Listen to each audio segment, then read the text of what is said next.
আসসালামু আলাইকুম। আমি জিনাত রাহেনা, প্রভাষক, অর্থনীতি বিভাগ। দুনিয়া কলেজ কর্তৃক এই অনলাইন ক্লাসে প্রিয় শিক্ষার্থীরা তোমাদের জানাই সবাইকে স্বাগতম ও শুভেচ্ছা। তো আজকে আমার ক্লাস হচ্ছে উচ্চ মাধ্যমিক দ্বিতীয় বর্ষের ছাত্রছাত্রীদের জন্য। তোমরা ছাত্রছাত্রীরা যে যেখানে আছো নিশ্চয়ই ভালো আছো, আমিও আল্লাহর রহমতে ভালো আছি। তো আজকে আমাদের পড়ার বিষয়টা কি? অর্থনীতি দ্বিতীয় পত্রের চতুর্থ অধ্যায় নিয়ে পড়ব আমরা। গত ক্লাসে আমরা হাফ আলোচনা করেছিলাম, আজকে আমরা বাকিটা কমপ্লিট করে ফেলব। হ্যাঁ, তো চতুর্থ অধ্যায় আমাদের কি ছিল দেখো। চতুর্থ অধ্যায় ছিল জনসংখ্যা, মানব সম্পদ এবং আত্মকর্মসংস্থান, অর্থাৎ population, human resource and self employment. গত ক্লাসে তোমাদের কভার করতে পারি নাই। জনসংখ্যা থিওরি নিয়ে আলোচনা করেছিলাম। তারপর উচ্চ জন্মহার, মৃত্যুহার, নিট অভিবাসন, স্বাভাবিক জনসংখ্যা বৃদ্ধির হার, ওইসব বিষয়গুলো নিয়ে আলোচনা করেছিলাম। তো পুরো অধ্যায়টা নিয়ে তোমাদের আলোচনা কভার করতে পারিনি। তো আজকে বাকিটা কভার করে দিতে হবে আমার, কারণ থিওরি তো একটু চিত্রভিত্তিক আছে। এই অধ্যায়টা তোমাদের মনোযোগের সাথে পড়তে হবে। চিত্র আসে, ম্যাথমেটিক্যাল মানে কিছু অঙ্ক আসে, সেগুলো তোমাকে ফিল আপ করতে হবে। তো এই অধ্যায়টা তোমাদের ভালোভাবে শেখা খুবই জরুরি। ওকে, দেখো গত ক্লাসে আমরা পড়েছিলাম থিওরি অফ পপুলেশন, অর্থাৎ জনসংখ্যা তত্ত্ব। জনসংখ্যা তত্ত্বের ক্ষেত্রে দুই ধরনের তত্ত্ব খুব আলোড়ন সৃষ্টি করে। এক, ম্যালথাসিয়ান থিওরি অফ পপুলেশন, অর্থাৎ ম্যালথাসের জনসংখ্যা তত্ত্ব, এবং দ্বিতীয়ত অপটিমাম থিওরি অফ পপুলেশন, অর্থাৎ কাম্য জনসংখ্যা তত্ত্ব। গত ক্লাসে পড়াটা একটু আলোচনা করে তারপর সামনে এগো। গত ক্লাসে আমরা ম্যালথাসের জনসংখ্যা তত্ত্ব আলোচনা করেছিলাম। ম্যালথাস তার জনসংখ্যা তত্ত্বে কী বলেছিল? ম্যালথাস তার জনসংখ্যা তত্ত্বে বলেছিল, অর্থাৎ ম্যালথাস তার an essay on the principal of population গ্রন্থে জনসংখ্যা তত্ত্ব নিয়ে যে আলোচনা করে, তাই তার নাম অনুসারে নামকরণ করা হয় ম্যালথাসের জনসংখ্যা তত্ত্ব। ওকে, ম্যালথাস তার তত্ত্বে বা আলোচনায় বলেছিল, জনসংখ্যা বাড়ে জ্যামিতিক হারে আর খাদ্য উৎপাদন বাড়ে গাণিতিক হারে। জনসংখ্যা জ্যামিতিক হারে কী করে বাড়ে? 1, 2, 2-এর ডাবল 4, 4-এর ডাবল 8, 8-এর ডাবল 16, 16-এর ডাবল 32, অর্থাৎ দ্বিগুণ হারে বৃদ্ধি পায়। প্রতি 25 বছর পর পর জনসংখ্যা, অর্থাৎ প্রতি 25 বছর অন্তর অন্তর জনসংখ্যা তার দ্বিগুণ হারে বৃদ্ধি পায়। ওকে, আর খাদ্য উৎপাদন বাড়ে গাণিতিক হারে। গাণিতিক হারে কেন? খাদ্য উৎপাদন গাণিতিক হারে বাড়ার কারণ হচ্ছে কৃষিতে ক্রমহ্রাসমান প্রান্তিক উৎপাদন বিধি কার্যকর এবং ভূমির যোগান হচ্ছে সীমাবদ্ধ, আর এগুলোর কারণেই খাদ্যের উৎপাদন বাড়ে গাণিতিক হারে। খাদ্যের উৎপাদন গাণিতিক হারে বলতে আমরা কি বুঝিয়েছিলাম? 1, 2, 3, 4, অর্থাৎ এরকম একটা ধারাবাহিকতা।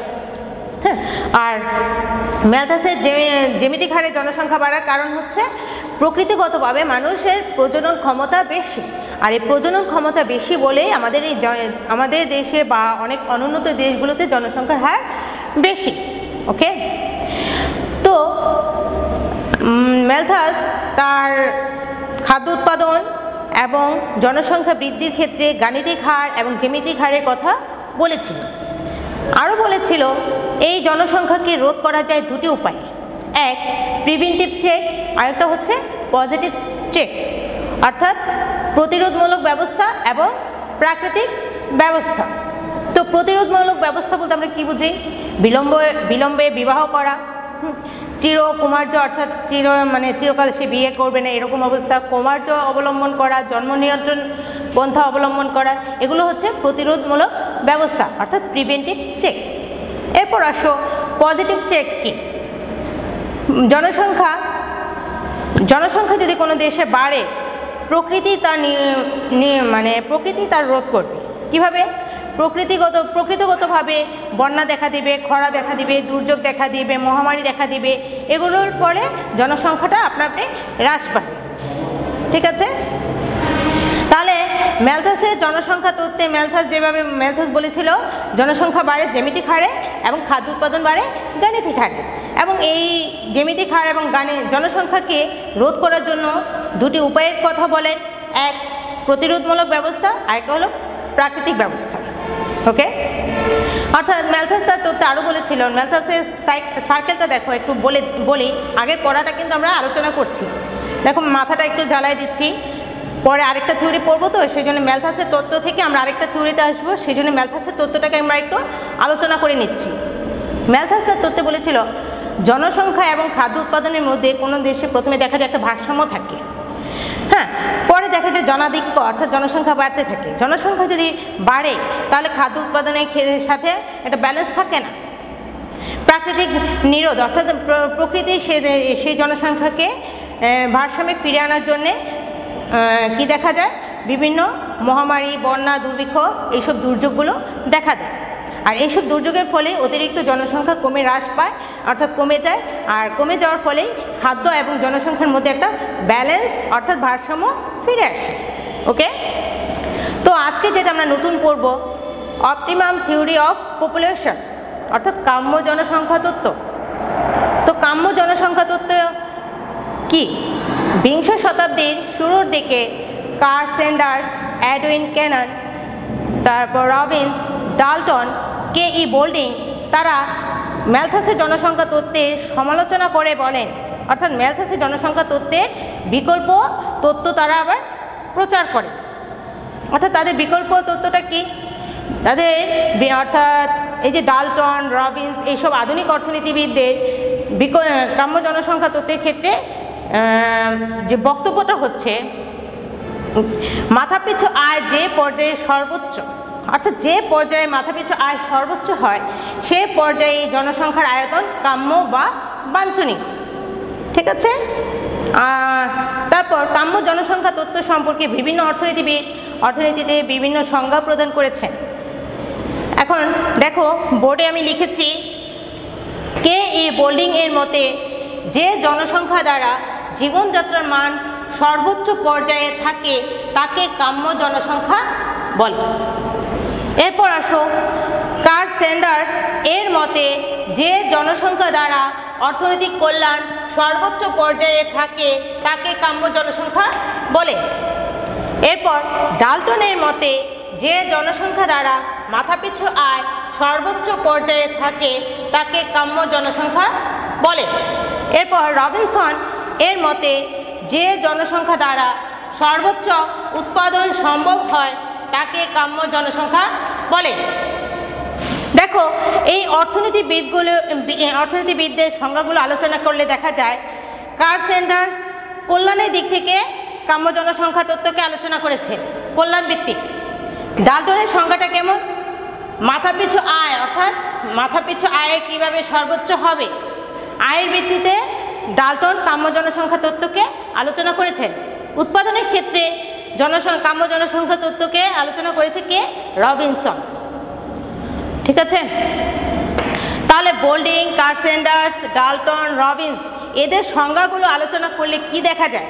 যে জনসংখ্যা দ্বারা জীবনযাত্রার মান সর্বোচ্চ, অর্থনৈতিক কল্যাণ সর্বোচ্চ, মাথাপিছু আয় সর্বোচ্চ, উৎপাদন সর্বোচ্চ, তাকেই বলা হয় কাম্য জনসংখ্যা।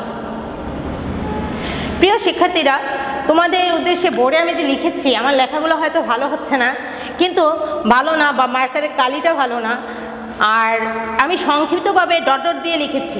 তোমরা কিন্তু পরীক্ষায় তা করবে না, আমি তোমাদের বোঝানোর জন্য অল্প সময়ের মধ্যে জাস্ট লিখে বোঝানোর জন্য আমি এগুলো ইউজ করেছি, তোমরা কিন্তু তা করবে না। হ্যাঁ, আমি ডিটেলস পুরোটা লিখে নাই, আমি শুধু জাস্ট ডট ডট দিয়ে তোমাদের বোঝানোর জন্য এভাবে লিখেছি। এরপর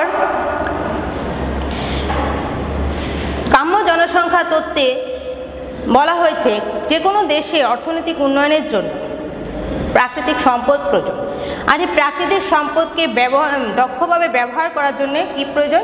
জনসংখ্যা প্রয়োজন।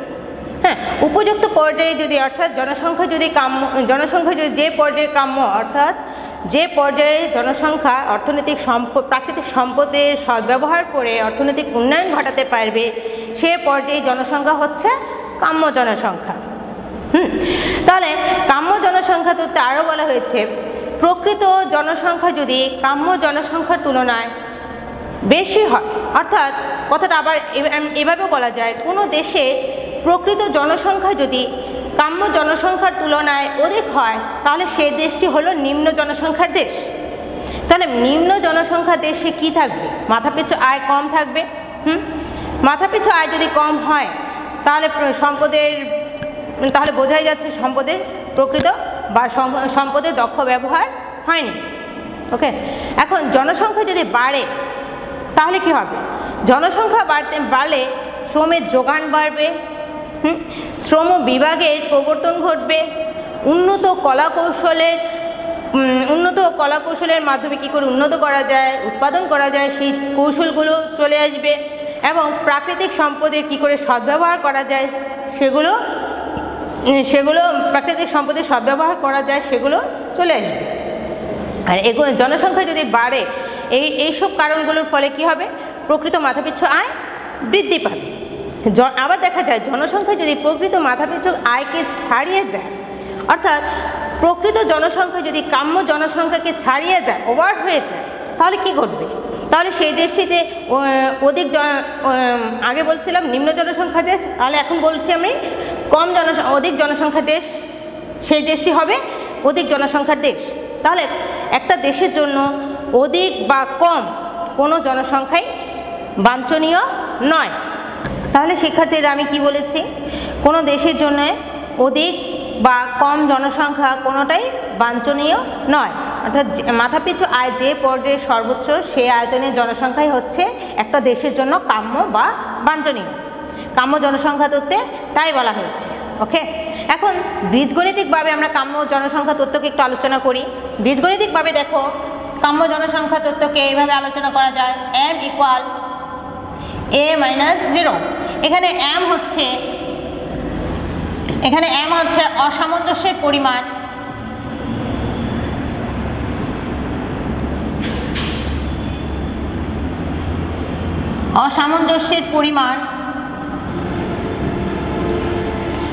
ও হচ্ছে অপটিমাম অর্থাৎ প্রকৃত কাম্য জনসংখ্যা।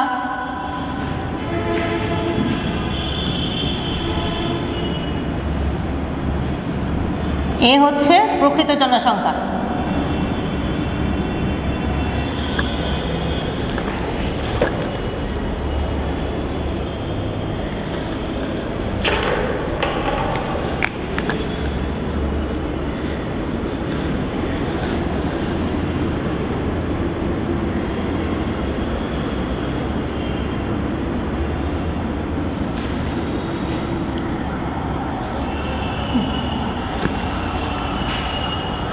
দেখো শিক্ষার্থীরা বীজগণিতিকভাবে যেভাবে আলোচনা করা হয় m = a - 0 / 0, অর্থাৎ এখানে m হচ্ছে অসামঞ্জস্যের পরিমাণ, ও হচ্ছে কাম্য জনসংখ্যা, এ হচ্ছে প্রকৃত জনসংখ্যা।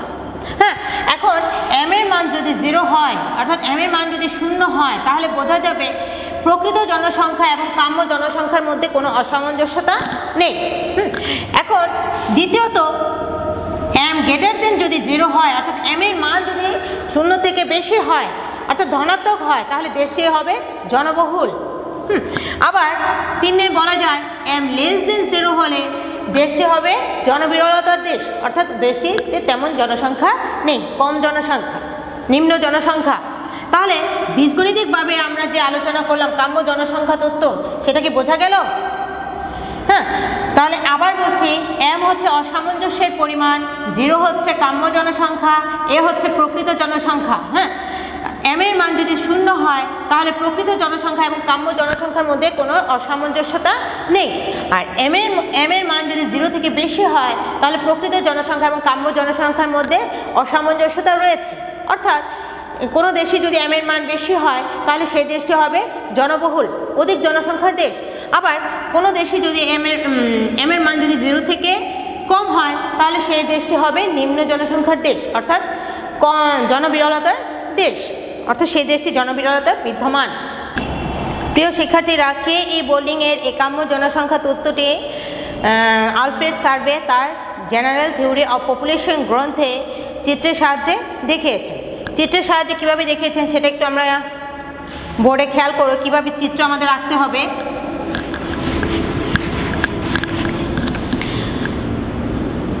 লম্ব অক্ষ, ভূমি অক্ষ, লম্ব ওয়াই অক্ষে এবং লম্ব ও এক্স অক্ষে জনসংখ্যা, ভূমি অক্ষে আমি জনসংখ্যা দেখালাম, আর লম্ব অক্ষে মাথাপিছু প্রকৃত আয়।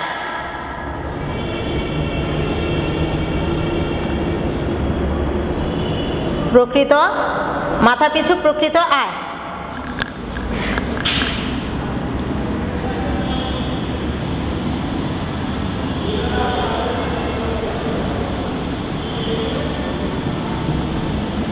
নিম্ন জনসংখ্যা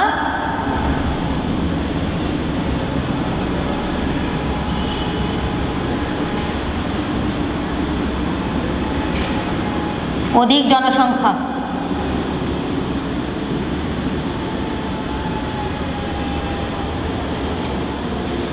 প্রিয় শিক্ষার্থীরা, দেখো চিত্রের বিশ্লেষণটা একটু আলোচনা করি। আলফ্রেড সার্ভে তার জেনারেল থিওরি অফ পপুলেশন গ্রন্থে কাম্য জনসংখ্যা তত্ত্বকে কীভাবে চিত্রের সাহায্যে উপস্থাপন করে ব্যাখ্যা করেছেন। দেখো, ভূমি অক্ষে জনসংখ্যার পরিমাণ এবং লম্ব অক্ষে মাথাপিছু প্রকৃত আয় দেখানো হয়েছে। SPR রেখাটা হচ্ছে মাথাপিছু আয় প্রকৃত মাথাপিছু আয় নির্দেশক রেখা, মাথাপিছু প্রকৃত আয় নির্দেশক রেখা। এখন শূন্য থেকে জনসংখ্যা যদি খেয়াল করো কীভাবে আলোচনা করছি, শূন্য থেকে জনসংখ্যা যদি M এর আগ পর্যন্ত অর্থাৎ M স্তরে পৌঁছার আগ পর্যন্ত কি দেখা যাচ্ছে, জনসংখ্যা বৃদ্ধি পাচ্ছে। তো মাথাপিছু আয়ও তো বৃদ্ধি পাচ্ছে। দেখো, S থেকে জনসংখ্যা মাথাপিছু আয় কি P বিন্দুতে যাওয়ার আগ পর্যন্ত কি বৃদ্ধি পেয়েছে। এরপর M বিন্দুতে দেখা যাচ্ছে মাথাপিছু আয় সর্বোচ্চ, অর্থাৎ P বিন্দুকে MP দ্বারা কি নির্দেশ করা হয়, P হচ্ছে P বিন্দুতে মাথাপিছু আয় সর্বাধিক, অর্থাৎ তাহলে M কি কাম্য জনসংখ্যা, তাহলে M হচ্ছে কাম্য জনসংখ্যা, কাম্য জনসংখ্যা। এখন জনসংখ্যা যদি M এর পর আরো বৃদ্ধি পায় তাহলে মাথাপিছু আয় কি হবে, P এর পরে কি মাথাপিছু আয় হ্রাস পাচ্ছে, অর্থাৎ P থেকে আরের দিকে গেলে কি দেখা যাচ্ছে, মাথাপিছু প্রকৃত আয় হ্রাস পাচ্ছে। তাহলে S হচ্ছে নিম্ন জনসংখ্যা, আর R হচ্ছে অধিক জনসংখ্যা, M হচ্ছে কাম্য জনসংখ্যা। ওকে, তাহলে চিত্রের বিশ্লেষণ আমরা বুঝতে পারলাম। M বিন্দুর অর্থাৎ জনসংখ্যা M বিন্দুতে পৌঁছার আগ পর্যন্ত হচ্ছে নিম্ন জনসংখ্যা, M এর পর হচ্ছে অধিক জনসংখ্যা, M বিন্দু হচ্ছে কাম্য জনসংখ্যা। কে আলোচনা করেছে? আলফ্রেড সার্ভে তার জেনারেল থিওরি অফ পপুলেশন গ্রন্থে কাম্য জনসংখ্যা তত্ত্বকে এভাবে চিত্রের সাহায্যে উপস্থাপন করে দেখিয়েছে। এখন গাণিতিকভাবে একটু আলোচনা করি।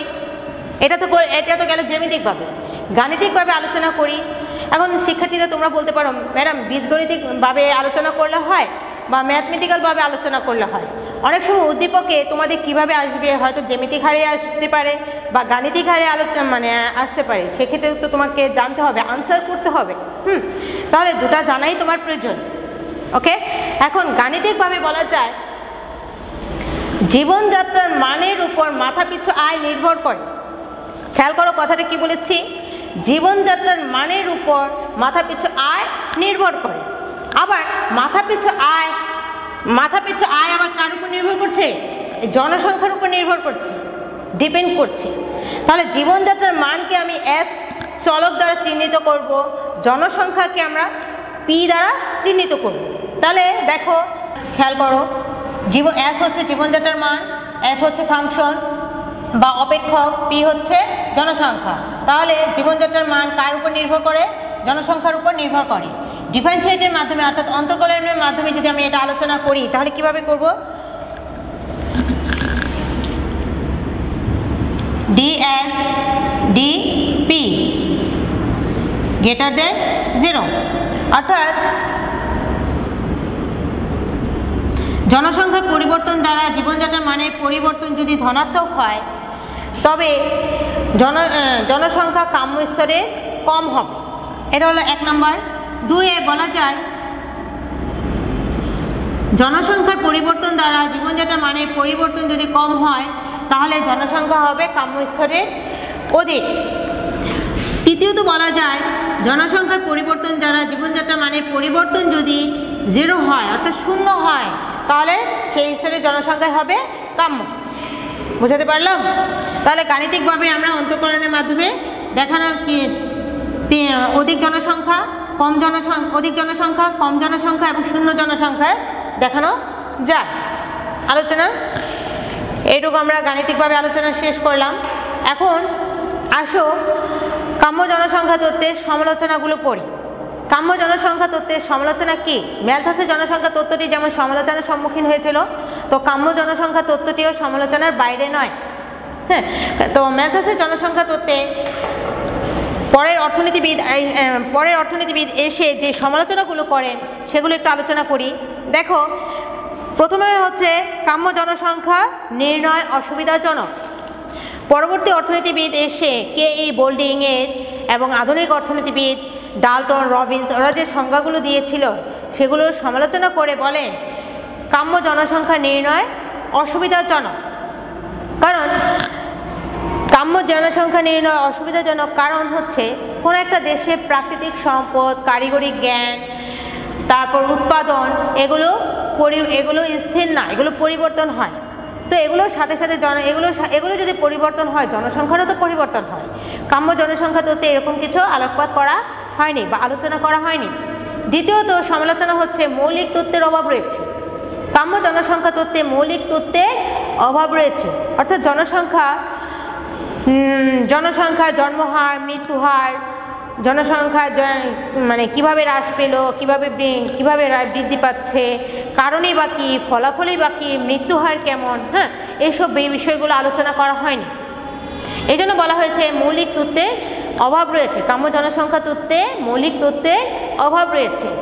তৃতীয়ত বাস্তব অবস্থা বিশ্লেষণে তাৎপর্য ব্যাখ্যা করা হয়নি, অসমর্থ। অর্থাৎ জনসংখ্যার আয়তন, কাঠামো, দক্ষতা, রাজনৈতিক এবং সামাজিক অবস্থা এগুলো নিয়ে আলোচনা করা হয়নি। জনসংখ্যার এই দিকগুলোকে উপেক্ষা করা হয়েছে। পরের অর্থনীতিবিদ এসে কাম্য জনসংখ্যা তত্ত্বে সমালোচনা করে বলেন কোনো বাস্তব অবস্থা সম্পর্কে বিশ্লেষণ করা হয়নি। চতুর্থত মাথাপিছু আয়ের সঠিক পরিমাপ সম্ভব নয়, অসম্ভব। অর্থাৎ কাম্য জনসংখ্যা তত্ত্বে মাথাপিছু আয় সম্পর্কে যে আলোচনাটা তুলে ধরা হয়েছে সেখানে মাথাপিছু আয়ের উপর, অর্থাৎ মাথাপিছু আয়ের ক্ষেত্রে যে উপাত্তগুলো লাগে সেগুলো বিভ্রান্তিকর, আর এগুলো উপাত্তগুলো প্রায় ভুল এবং অনির্ভরযোগ্য হয়ে থাকে। তাহলে বলা যায় মাথাপিছু আয়ের ক্ষেত্রে যে সঠিক পরিমাপ, সেক্ষেত্রে পরিমাপের ক্ষেত্রে যে উপাত্তগুলো পাওয়া যায় সেগুলো সঠিক নয়, অর্থাৎ সেগুলো ভুল। এখন 5 নম্বর সমালোচনা হচ্ছে তত্ত্বটি খাঁটি জড়বাদী। তত্ত্বটি খাঁটি জড়বাদী বলতে আমরা কি বুঝি? কাম্য জনসংখ্যা তত্ত্বটি জড়বাদীকে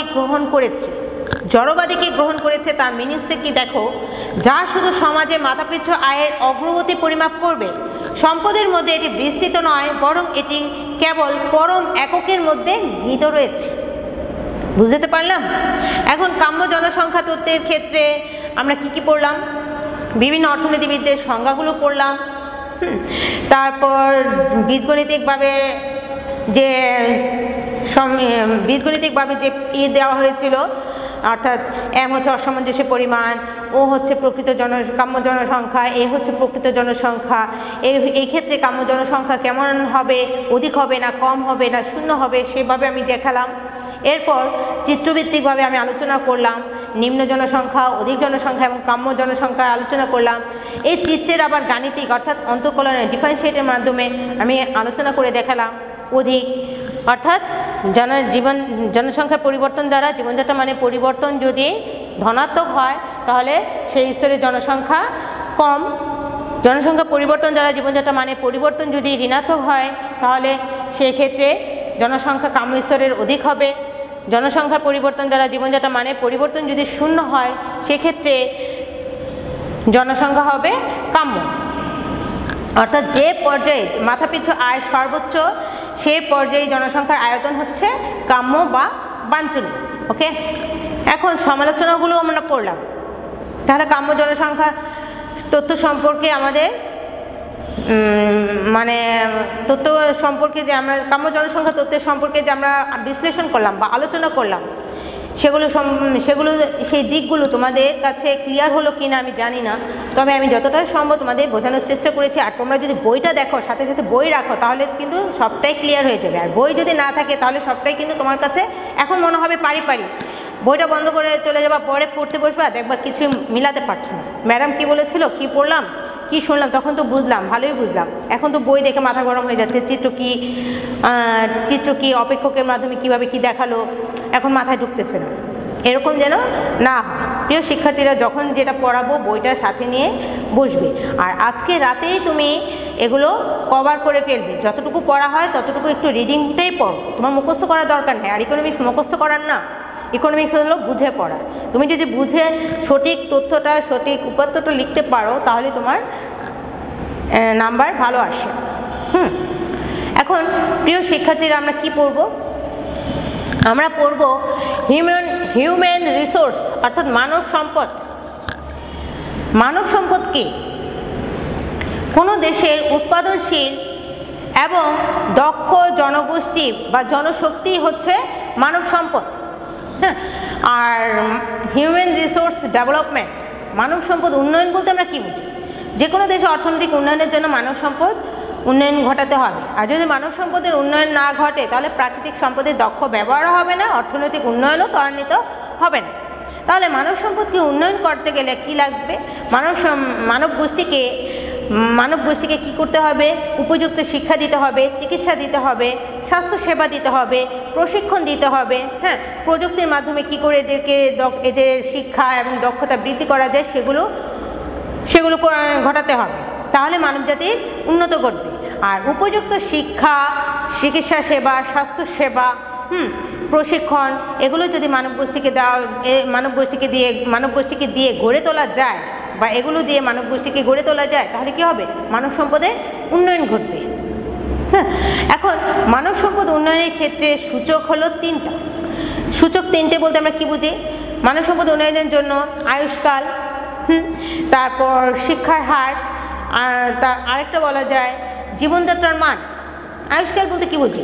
উন্নত দেশের তুলনায় অনুন্নত দেশে মানুষের গড় আয়ু কম, উন্নত দেশে মানুষের গড় আয়ু বেশি, ফলে সেই দেশগুলো উন্নত। তাহলে মানব সম্পদ উন্নয়নের আমরা কি পড়ছে?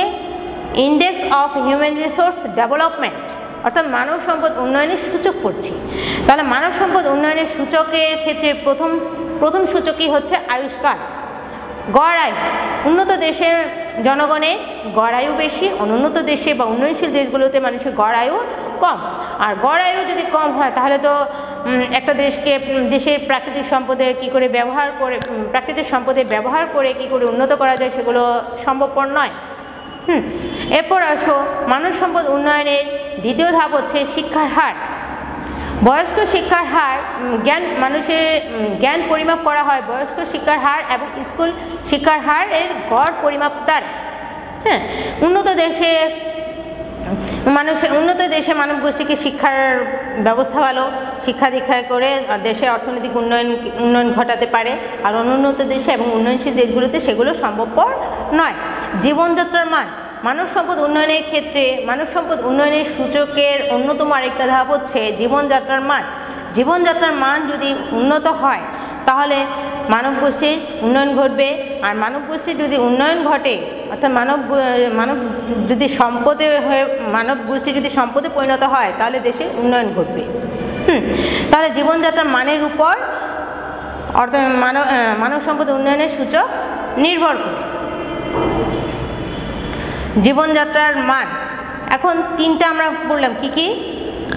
আয়ুষ্কাল, শিক্ষার হার পরিমাপ করা বা জ্ঞান অর্জন পরিমাপ করা, আর একটা পড়লাম লাস্টে জীবনযাত্রার মান। উন্নত দেশে মানুষের জীবনযাত্রার মান বেশি, আর অনুন্নত দেশে মানুষের জীবনযাত্রার মান নিম্ন। ফলে এই যে আমাদের দেশের অর্থাৎ আমাদের দেশ অনুন্নতই বলা চলে, আমাদের দেশ অনুন্নত এখন বলা চলে, আবার উন্নয়নের দিকে অগ্রসর হচ্ছে। হ্যাঁ, তাহলে আমাদের দেশে মানব গোষ্ঠীকে যদি শিক্ষা, উপযুক্ত শিক্ষা, প্রযুক্তি, কারিগরি জ্ঞান, প্রশিক্ষণ এগুলোর মাধ্যমে দক্ষ করে গড়ে তোলা যায়, তাহলে কী হবে, আমাদের দেশের মানব গোষ্ঠী তো আর বোঝা হয়ে দাঁড়াবে না, সম্পদ হয়ে দাঁড়াবে। হ্যাঁ, চীনের কথাই ধরো, ওদের দেশে কিন্তু অধিক পপুলেশন, ওভার, কিন্তু ওরা কি করছে, এই মানব গোষ্ঠীকে দক্ষ করে গড়ে তুলে বিভিন্ন কাজে লাগাচ্ছে, ফলে সেই দেশের মানব গোষ্ঠী কি মানব সম্পদে পরিণত হয়েছে। আমাদের দেশেও যদি এরকম করা যায়, মানব গোষ্ঠীকে বোঝা না ভেবে মানব সম্পদে পরিণত করা যায়, উপযুক্ত বিভিন্ন প্রশিক্ষণ, শিক্ষা, জ্ঞান, চিকিৎসা এগুলো সুবিধা দিয়ে করা যায়, তাহলে দেশে উন্নয়ন ঘটবে। ওকে, এখন দেখো তোমাদের আমি যে আলোচনাটা করেছিলাম চিত্রভিত্তিক, আরেকটা আলোচনা করেছিলাম ম্যাথমেটিক্যাল ভিত্তিক। দেখো তোমাদের বিভিন্ন সালে বিভিন্ন বোর্ডের কোশ্চেনগুলো উদ্দীপক কেমন আসে। এখন কাম্য জনসংখ্যার ক্ষেত্রে উদ্দীপক এমনভাবে আসে। দেখো এই একটা উদ্দীপক দেওয়া হলো, ভূমি অক্ষে জনসংখ্যা কোটি হিসেবে দেখানো হলো, আর লম্ব অক্ষে মাথাপিছু আয় মার্কিন ডলারের হিসেবে দেখানো হলো। MBN এটা হলো মাথাপিছু আয় নির্দেশক রেখা। একটু আগে আমি আলোচনা করেছিলাম কাম্য জনসংখ্যা তত্ত্বে চিত্রভিত্তিক যে আলোচনা করেছিলাম, আলফ্রেড সার্ভের চিত্রভিত্তিক আলোচনাটাই হচ্ছে এখন আমরা বিভিন্ন অর্থাৎ মানের প্রেক্ষিতে কি করে বের করা যায় সেটাই আমরা একটু আলোচনা করব। এখন দেখো তোমাদের উদ্দীপক এরকম দিয়ে বলা হতে পারে, গয়ের কোশ্চেনে এ বিন্দুতে অসামঞ্জস্যের পরিমাণ নির্ণয় করো, বা ABC এই বিন্দুতে অসামঞ্জস্যের পরিমাণ নির্ণয় করো, জনসংখ্যার অসামঞ্জস্যের পরিমাণ নির্ণয় করো। তাহলে তুমি কিভাবে করবে? আমরা বীজগণিতিকভাবে অসামঞ্জস্য নির্ণয়ের পরিমাণের ক্ষেত্রে যে সূত্রটা আমরা পেয়েছিলাম কাম্য জনসংখ্যা তত্ত্বে, সেই সূত্রটা কি দেখো, M = A - 0/0। M হচ্ছে অসামঞ্জস্য পরিমাণ, ও হচ্ছে প্রকৃত জনসংখ্যা, ও হচ্ছে কাম্য জনসংখ্যা, এ হচ্ছে প্রকৃত জনসংখ্যা, আর এটা ও হচ্ছে কাম্য জনসংখ্যা। এখন M যদি অসামঞ্জস্যের মান হয়, তাহলে ABC এই বিন্দুগুলোতে কিভাবে অসামঞ্জস্যের পরিমাণ আমরা বের করব, কিভাবে বের করতে পারি খেয়াল করো। ও যদি কাম্য জনসংখ্যা হয়, বি বিন্দুতে মাথাপিছু আয় সর্বোচ্চ, তাহলে কাম্য জনসংখ্যা কত? 10 কোটি। কোনো দেশের জন্য কাম্য জনসংখ্যা কত? 10 কোটি। আর নিম্ন জনসংখ্যার ক্ষেত্রে জনসংখ্যা কত? 8 কোটি। অধিক জনসংখ্যার ক্ষেত্রে জনসংখ্যার কত পরিমাণ কত? 12 কোটি। তাহলে অসামঞ্জস্যের তিনটা বিন্দুতে কি করে অসামঞ্জস্যের পরিমাণ বের করা যায়, জাস্ট একটু আমি দেখা দিচ্ছি। তোমরা ক্যালকুলেটর নিয়ে বিভিন্ন মানগুলো, বোর্ড ভিত্তিক যে অনুশীলনীগুলো দেওয়া আছে বা বইয়ের পিছনে যে বিভিন্ন বোর্ড দেওয়া আছে, তারপর বিভিন্ন বইয়ের তোমাদের কাছে তো বই আছে, বিভিন্ন সালের কোশ্চেনের পিছনে বিভিন্ন সালের কোশ্চেনগুলো বইয়ের পিছনে দেওয়া আছে, আর সেগুলো থেকে তোমরা একটু বের করে মানগুলো কোশ্চেন বের করে মানগুলো বের করার চেষ্টা করবে। ওকে, দেখো কিভাবে আমি বের করি।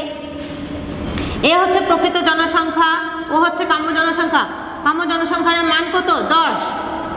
প্রকৃত জনসংখ্যার এ বিন্দু, কিন্তু আমরা এ বিন্দুর অসামঞ্জস্যের পরিমাণ বের করছি। এ বিন্দুতে অসামঞ্জস্যের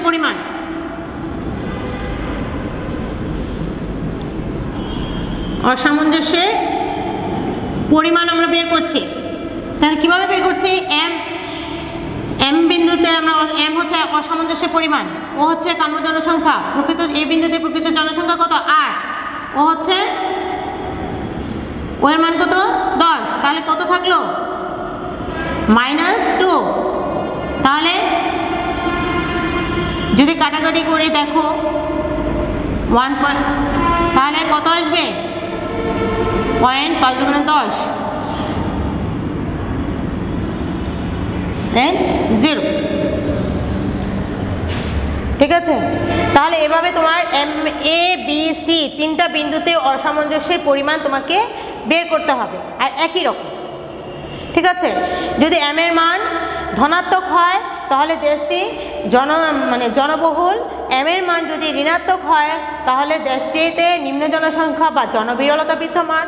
আর M এর মান যদি 0 হয়, অর্থাৎ M অসামঞ্জস্যের মান যদি 0 হয়, তাহলে সেটাই হবে কাম্য জনসংখ্যা, অর্থাৎ প্রকৃত জনসংখ্যা এবং কাম্য জনসংখ্যার মধ্যে কোনো অসামঞ্জস্যতা নেই। ঠিক আছে, তাহলে চতুর্থ অধ্যায় সম্পর্কে তোমাদের আমি মূল আলোচনাগুলো আমি শেষ করলাম। এরপর দেখো সেলফ এমপ্লয়মেন্ট বলতে কি বুঝি? আত্মকর্মসংস্থান। তুমি যদি তোমার নিজের কাজ নিজেই সৃষ্টি করে উপার্জন করার ক্ষমতা রাখো, তাহলে সেটাই কি হবে? Self employment. নিজেই কাজের সৃষ্টি করাটাই হচ্ছে সেলফ এমপ্লয়মেন্ট। হ্যাঁ, তো তোমার এটা থিওরি তো বিভিন্ন রিডিংগুলো পড়তে হবে। আর যদি জাস্ট এটা তেমন একটা আসে না, এখান থেকে জাস্ট যদি কিছু দিতে বলে যাতে তুমি নিজের ভাষায় উদ্দীপক অনুযায়ী গুছায় সেলফ এমপ্লয়মেন্ট সম্পর্কে লিখতে পারো। হ্যাঁ, মূল এখান থেকে আসে ম্যালথাসিয়ান থিওরি আসে, অপটিমাম থিওরিটাই আসে। আর ম্যালথাসিয়ান থিওরির ক্ষেত্রে কোনো সমস্যা হওয়ার কথা না। আর অপটিমাম থিওরিতে এখানে একটু সমস্যা হতে পারে, যে সমস্যাগুলো আমি দেখাই দিলাম। এ বিন্দু এ বি সি বিন্দুগুলোতে একইভাবে মান বের করতে হবে।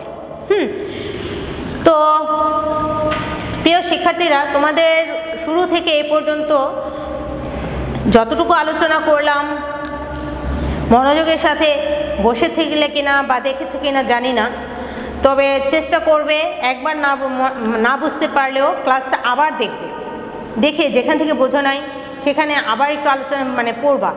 একসময় দেখা যায় মনোযোগ থাকে না পড়াশোনার প্রতি, পড়াশোনা করতে বসলে বা দেখতে বসলে মনোযোগটা থাকে না, তখন কি পড়ালো কি দেখলা কি বুঝতেছ না, পরবর্তী আবার নিয়ে বসবা, কিন্তু পড়তে হবে।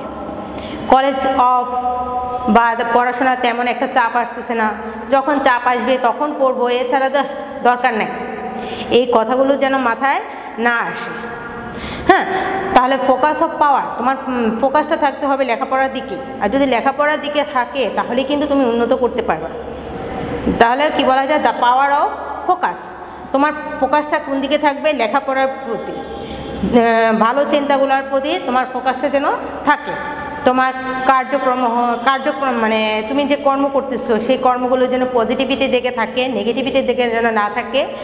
আর ভালো চিন্তা করবে, পড়াশোনার প্রতি মনোযোগ সৃষ্টি করবে। ফোকাসটা পড়াশোনার প্রতি দিবে। আর বাইরের চিন্তাগুলো যদি মাথায় আসে সেগুলো ঝেড়ে ফেলবে। বন্ধুবান্ধবের সাথে চলো, ঠিক আছে, বন্ধুবান্ধবের সাথে চলতে গেলে যেগুলো ভালো সেগুলো নিতে হবে, যেগুলো মন্দ সেগুলোকে ছেড়ে ফেলতে হবে।